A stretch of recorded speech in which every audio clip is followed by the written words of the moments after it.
وادی سوات کی تاریخ تقریباً 2000 سال پرانی ہے۔ اسے اڈیانہ کے نام سے جانا جاتا تھا اور بعد میں اس کا نام بدل کر سواستو رکھ دیا گیا۔ یہ وادی 11ویں صدی تک رہنے کے لیے بہت پرامن علاقہ تھی۔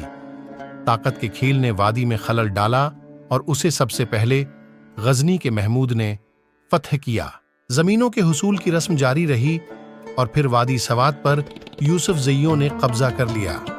19ویں صدی کے زمانے میں وادی سوات اخوند صاحب کے ماتحت تھی جو مسلم قانون پر یقین رکھتے تھے۔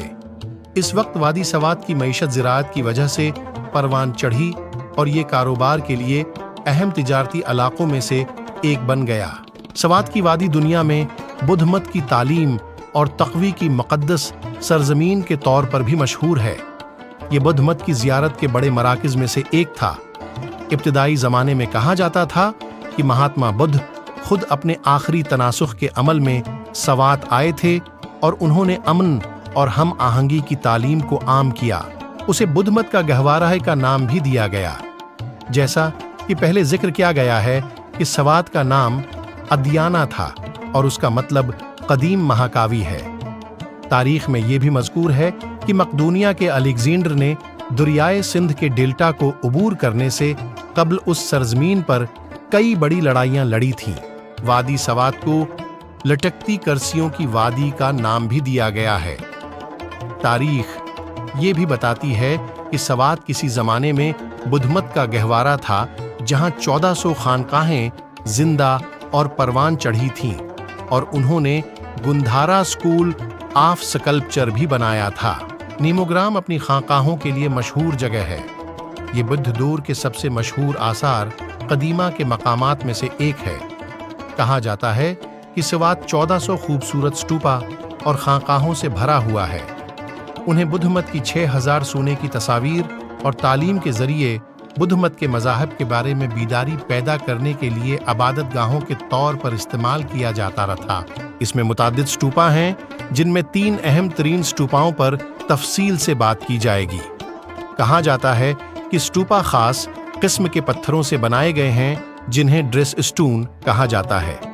وہ پرانے زمانے کے بہترین معمار تھے اور ان کے بارے میں کہا جاتا ہے کہ وہ اندن ڈھیری خانقاہ سے مشابہت رکھتے ہیں جو ضلع دیر میں واقع ہے۔ شنکردار سٹوپا بری کوٹ سے سیدو شریف کی طرف 3 کلومیٹر کے فاصلے پر واقع ہے۔ تاریخ کہتی ہے کہ یہ 3 اور 4 صدی کے درمیان تعمیر کیا گیا تھا اور یہ واحد سٹوپا ہے جس کا اصل گنبد ابھی تک برقرار ہے۔ قریبی جگہوں پر پتھروں پر مہاتما بدھ کے بڑے مجسمے بھی تراشے گئے ہیں۔ دوسرا بڑا اسٹوپا بٹکارا اسٹوپا کہلاتا ہے۔ یہ چینی بدھ زائرین کے مرکز میں سے ایک تھا اور یہ قدیم دارالحکومت مینگاواڑا میں واقع ہے۔ تاریخ میں اس کا تذکرہ ہے کہ اسٹوپا تعمیر 5 کے تحت۔ ایک اور گمپت اسٹوپا بھی ایک مشہور مقام ہے جو کندگ وادی میں واقع ہے، بیرکٹ کے جنوب سے 9 کلومیٹر۔ یہ عبادت کے لیے متعدد مقدس تصاویر پر مشتمل ہے اور اسے آرام کے مقابلے میں سب سے زیادہ محفوظ سٹوپا کہا جاتا ہے۔ مینگورا اور سیدو شریف کے درمیان واقع وادی سوات ثقافتی ورثے اور قدرتی شان و شوکت کی ایک دلفریب داستان بیان کرتی ہے۔ سوات عجائب گھر جو تصویراتی طور پر واقع ہے، گندھارا تہذیب کی قدیم ٹیپسٹری کو کھولتا ہے جو زائرین کو اپنے نمونے کے ذخیرے اور قدیم زیورات کو احتیاط سے محفوظ کرنے کے ساتھ تاریخ کی ایک گہری جھلک پیش کرتا ہے۔ تھوڑے ہی فاصلے پر مارگزار واقع ہے جو دارالحکومت کے قریب ایک دلکش مقام ہے جہاں شاندار پہاڑوں سے ڈھکے ہوئے سبز مناظر صبح کے آرام سے ٹہلنے کے لیے ایک خوبصورت ماحول بناتے ہیں۔ سیدو شریف کا تاریخی سفید محل جو 7000 فٹ کی بلندی پر واقع ہے، گزرے ہوئے دور کی گواہی کے طور پر کھڑا ہے اور اب یہ ایک منفرد سیاحتی مقام کے طور پر کام کرتا ہے۔ رہائش کے لیے تقریباً 30 کمروں پر فخر کرتا ہے۔ دریائے سوات کے ساتھ سفر کرتے ہوئے فضاگٹ نے خود کو خوبصورت پارکوں اور زمرد کی کانوں سے مزین ایک دلکش پکنک منزل کے طور پر ظاہر کیا۔ مالم جبہ جو 8700 فٹ کی بلندی پر واقع ہے، نہ صرف دلکش نظارے پیش کرتا ہے بلکہ اپنے سکی ریزورٹ کے لیے بھی مشہور ہے، جو پاکستانی اور آسٹریا کی حکومتوں کے درمیان مشترکہ منصوبہ ہے۔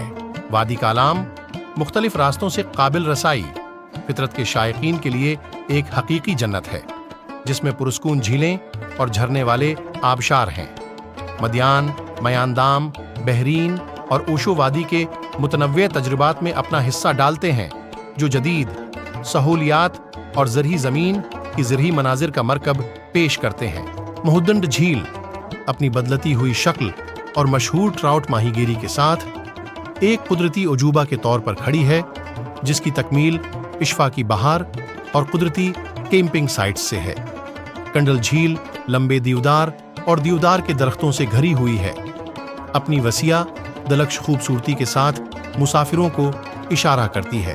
ثقافتی اور قدرتی ٹیپسٹری کو مزید تقویت بخشنے والے کھاپیرو پاری جھیل آئی اور ایائی ہیں، جنہیں اپریوں کا گھر کہا جاتا ہے، ہر ایک خطے کی لوک داستانوں پر ایک منفرد نقطہ نظر پیش کرتا ہے۔